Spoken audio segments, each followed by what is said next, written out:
রহমতুল্লাহি ওয়া বারাকাতুহু ওয়া মাগফিরাতুহু।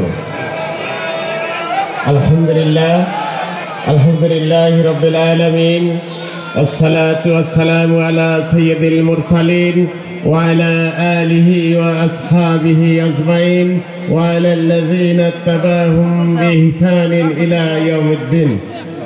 মহান রবের দরবারে শুকরিয়া, যে মহান রব দয়া করে মায়া করে আমাদেরকে দীর্ঘদিন ধরে বাঁচিয়ে রেখেছেন, যে রব দয়া করে মায়া করে দীর্ঘদিন ধরে আমাদেরকে সুস্থ রেখেছেন, যে রব দয়া করে মায়া করে আজকে সমস্ত কাজ কর্ম থেকে ফারেক করে আল্লাহ রাব্বুল আলামিন আমাদেরকে এখানে আসার তৌফিক দিয়েছেন, সেই রবের দরবারে জানাই কালিমাতুশ শুকর। সকলেই পড়ে নেই আলহামদুলিল্লাহ।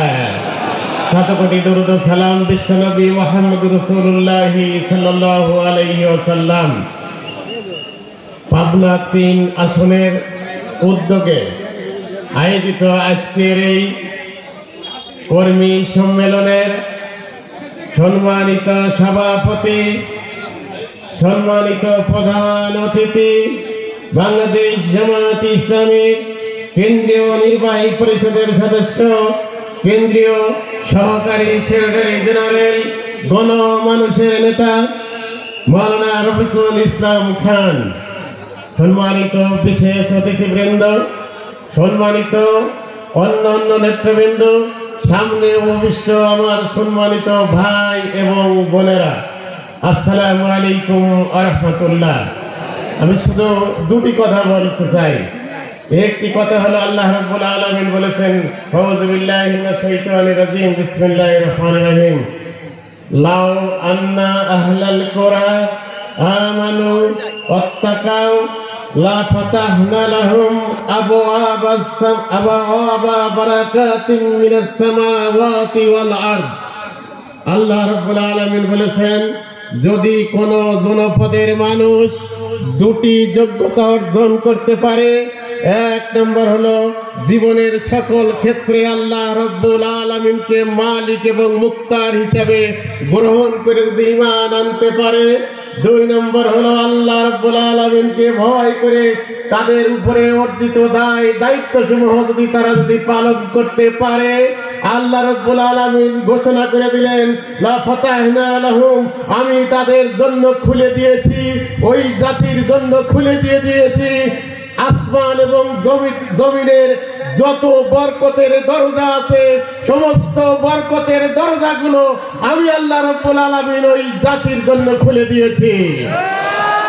সম্মানিত ভাই এবং বোনেরা, সম্মানিত ভাই এবং বোনেরা, বাংলাদেশ জামায়াত ইসলামী এই ধরনের কোয়ালিটি সম্পন্ন, এই ধরনের যোগ্যতা সম্পন্ন নেতৃত্ব তৈরি করেছে, আগামীতেও করে যাচ্ছে ইনশাআল্লাহ।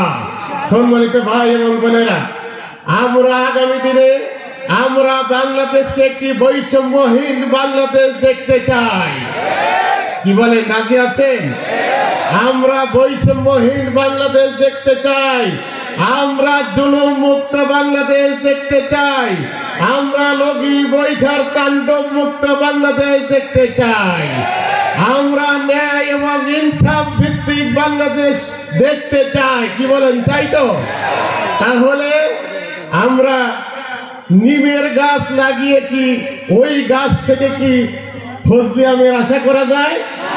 প্রিয় ভাইরা আমার, বোনেরা আমার, আপনারা বুঝেছেন।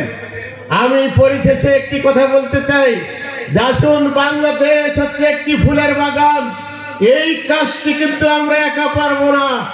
যত দল আছে, যত ধর্মের মানুষ এবং ভাই বোনেরা আছেন, সকলের জন্য এই বাংলাদেশ। ধর্ম যার যার ধর্ম সেটা পালন করবেন, কিন্তু বাংলাদেশ সবার। কি বলেন, একটু স্লোগানে আমরা এক হতে পারি না? আমি বলবো ধর্ম যার, আপনারা বলবেন কি বলুন তো? জি, ধর্ম যার, দল যার। অতএব ধর্ম, দল, বল নির্বিশেষে সকল শ্রেণী পেশা মানুষের সকলকে নিয়ে আগামী দিনের বাংলাদেশ আমরা ফুলে ফলে সুশোভিত করে একটি বৈষম্যহীন, একটি ন্যায় এবং ইনসাফ ভিত্তিক বাংলাদেশ আমরা গড়তে চাই। এতে কি আপনারা আমাদেরকে সহযোগিতা করতে রাজি আছেন?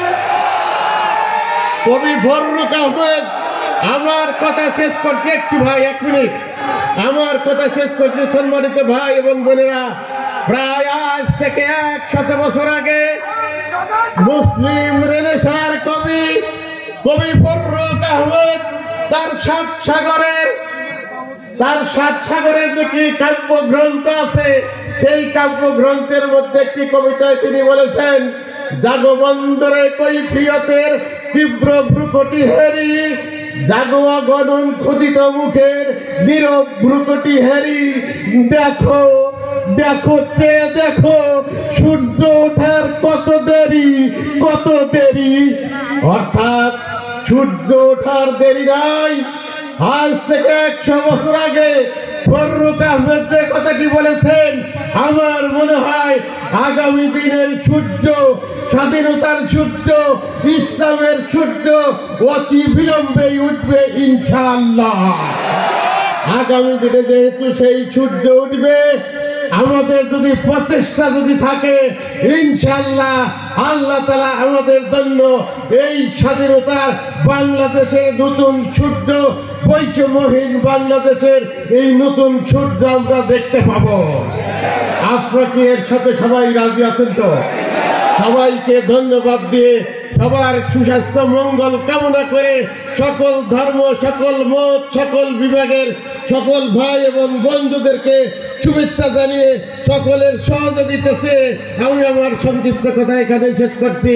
আল্লাহ হাফেজ। বাংলাদেশ জিন্দাবাদ, বাংলাদেশ জামাত ইসলামী জিন্দাবাদ। নির্বাচনী আসন ৭০ পাবনা ৩ জিন্দাবাদ। আসসালামু আলাইকুম ওয়া রাহমাতুল্লাহ। উপস্থিত তৌহিদি জনতা, আজকের এই অনুষ্ঠানের পক্ষ থেকে মোহতারাম আলোচক বৃন্দকে ধন্যবাদ জানাচ্ছি।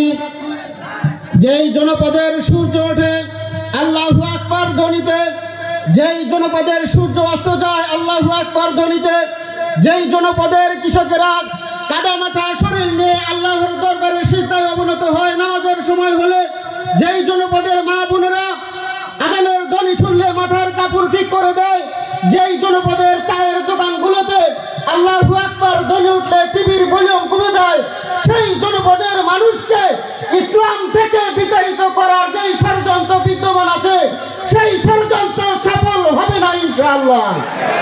সম্মানিত উপস্থিতি, এই পর্যায়ে আমাদের সম্মুখে বক্তব্য নিয়ে আসছেন বাংলাদেশ জামাত ইসলামীর কেন্দ্রীয়